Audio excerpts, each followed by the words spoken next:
सांगली लोकसभेचे महाविकास आघाडीचे उमेदवार चंद्रहार पाटील थोड्याच वेळामध्ये त्यांचा उमेदवारी अर्ज दाखल करतील। चंद्रहार पाटील सांगलीमधनं महाविकास आघाडीकडनं उमेदवार आहेत।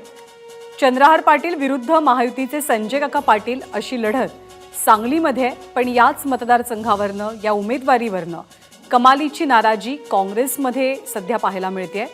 संजय राऊतांसोबत जयंत पाटील दिसत आहेत। त्याचबरोबर सांगली काँग्रेसचे जिल्हाध्यक्ष सुद्धा याच हॉटेलवरती काही वेळापूर्वी संजय राऊतांना भेटलेले होते, पण विशाल पाटील उमेदवारी न मिळाल्यामुळे कमालीचे नाराज झालेत।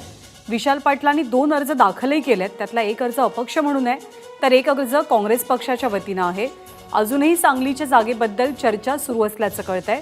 शेवटच्या दिवसापर्यंत अंदाज घेतला जाईल आणि जर का शिवसेना म्हणजे ठाकरे गट आपला उमेदवार मागे घ्यायला तयार असेल तर काँग्रेसचा एबी फॉर्म तयार असल्याचं नाना पटोलेंनी 2 दिवसांपूर्वी सांगितलं होतं।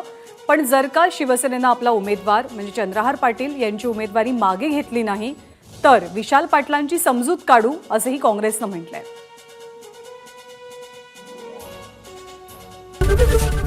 एबीपी माझा, उघडा डोळे बघा नीट।